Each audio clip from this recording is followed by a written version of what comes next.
Hi and Assalamualaikum. For the subject Islamic Financial System, DPD20042, we will present about Shariah Advisory Council of Negara Malaysia.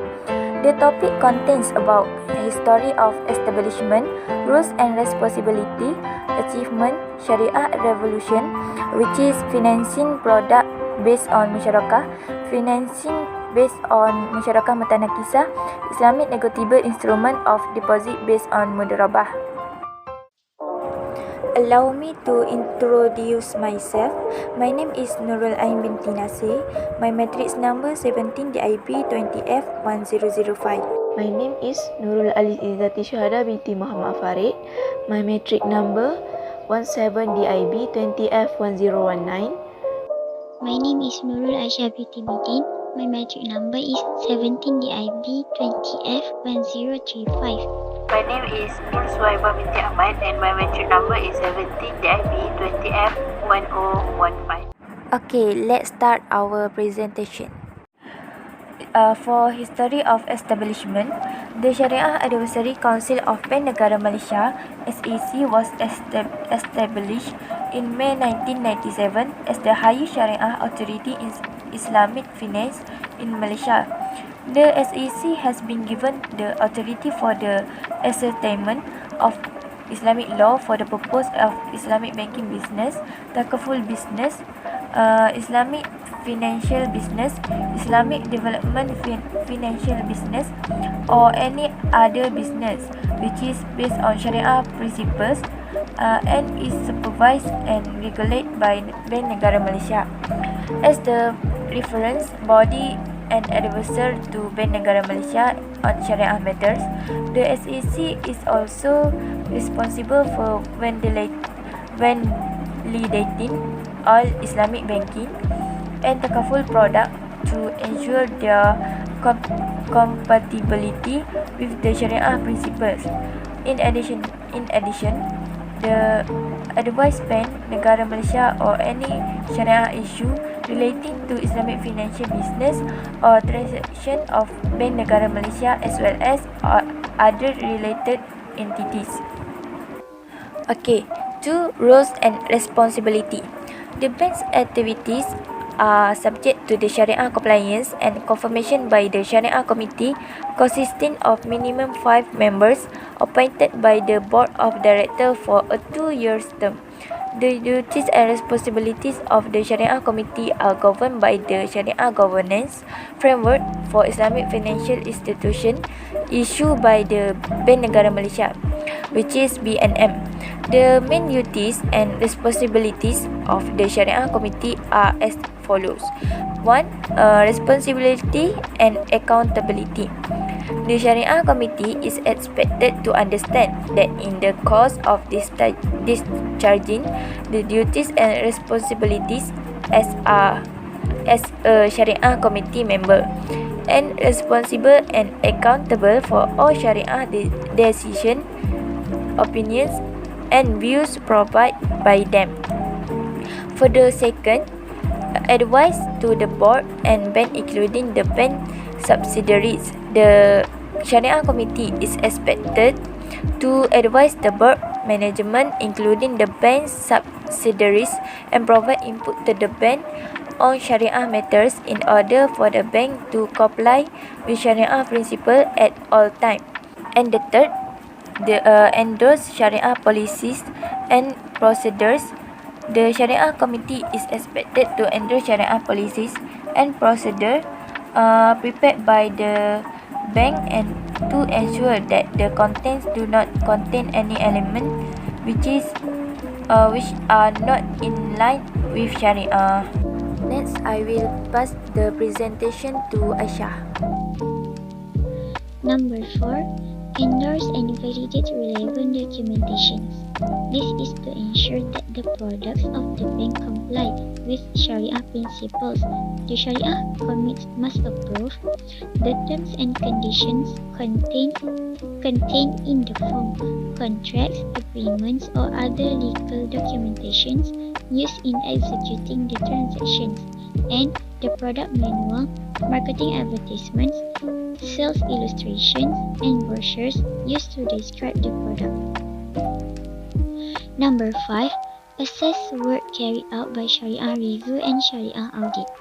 This is to assess the work carried out by Shariah Review and Shariah Audit in order to ensure compliance with Shariah matters, which forms part of their duties in providing their assessment of Shariah compliance and assurance information in the annual report.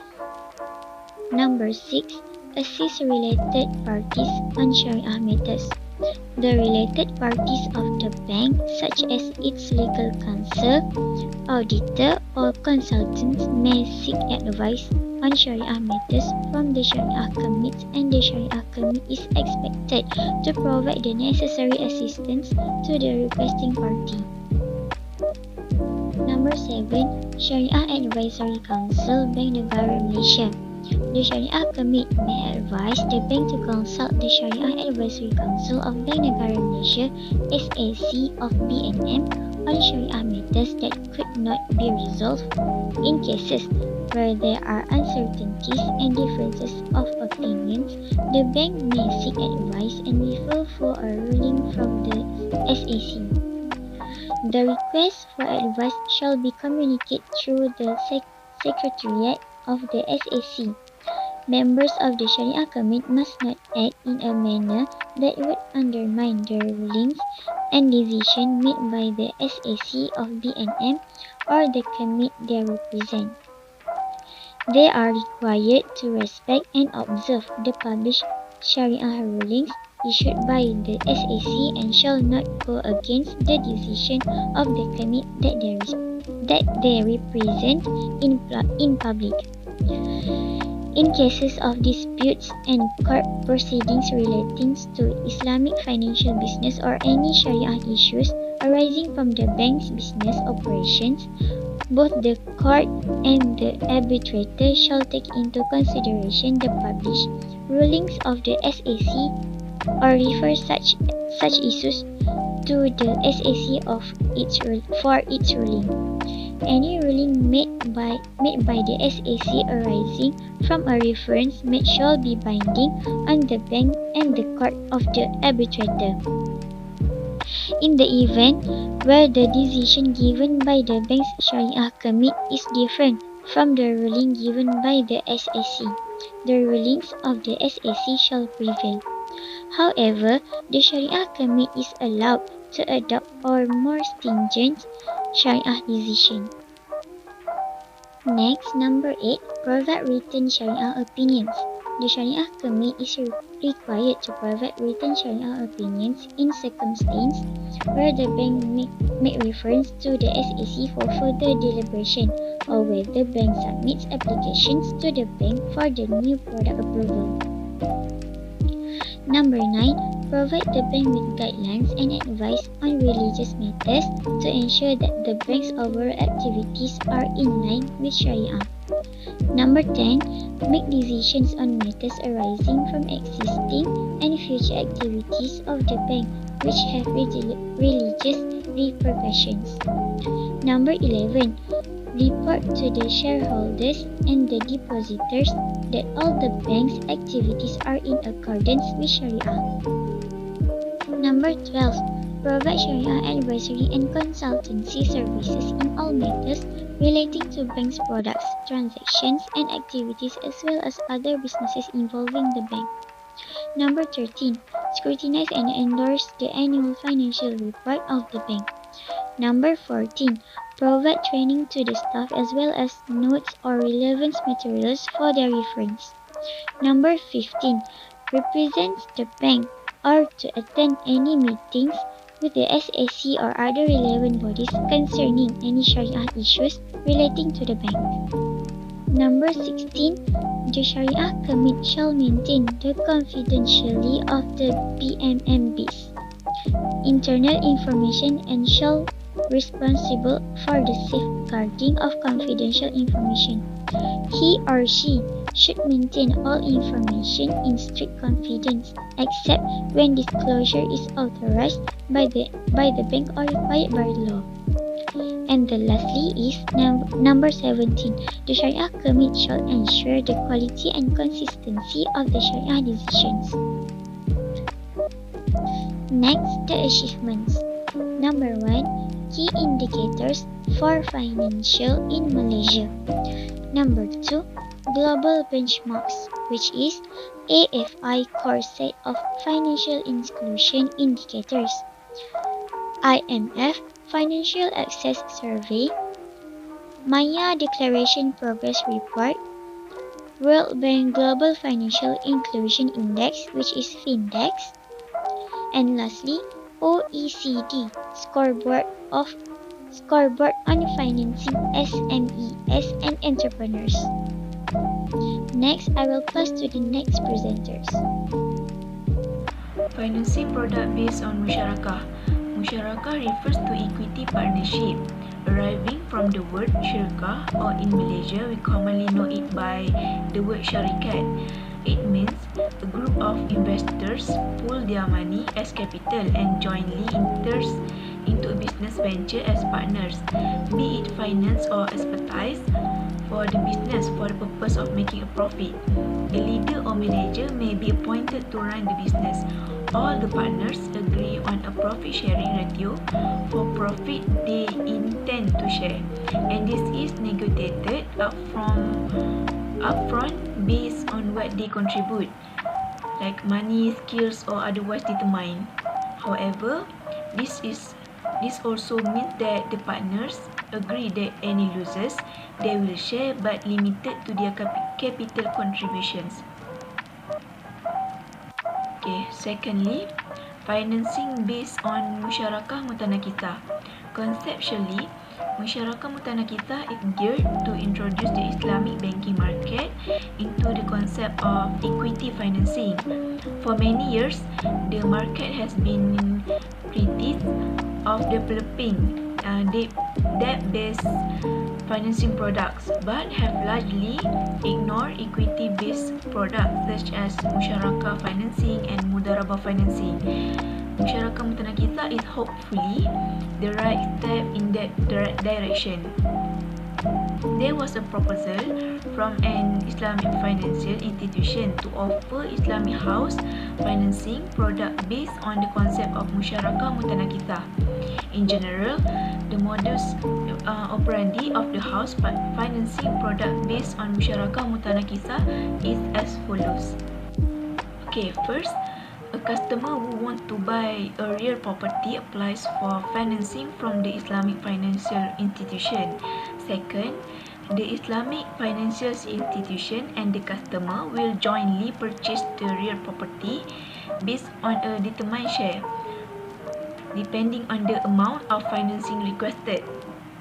Third, the deposit paid by the customer is deemed as his initial share of ownership. And lastly, the Islamic financial institution's share of ownership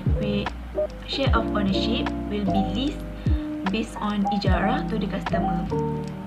Okay, next I will pass to Suhaibah. The modus operandi of the house financing product based on musyarakah mutanakisah number 5 is the monthly installment by the customer will be used to gradually purchase the share of the Islamic financial institution until the entire share of the Islamic financial institution is fully purchased by the customer. In this regard, the SAC was referred to on the following issues.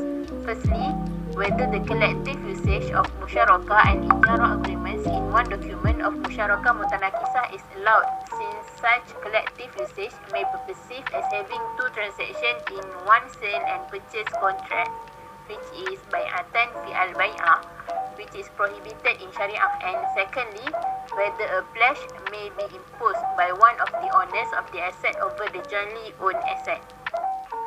Islamic negotiable instrument of deposit based on mudarabah. There was a proposal to introduce Islamic negotiable instrument of deposit (INID) in the Islamic interbank money market. INID is a money market instrument which is structured based on mudarabah contract with a floating profit rate, depending on the amount of dividend declared by the Islamic financial institution from time to time. This instrument is tradable in the secondary market in order to enhance its liquidity. Under the INID mechanism, an investor will deposit a sum of money with the Islamic financial institution, which will then issue INID. As the entrepreneur, the Islamic financial institution will be issuing an INID certificate to the investor as an evidence of the deposit acceptance. On the maturity date, the investor will return the INID to the Islamic financial institution and will receive the principal value of INID with its declared dividend. In this regard, the SAC was referred to on the issue as whether the INID product based on Mudarabah is permissible by Shariah. That's all our presentation for today.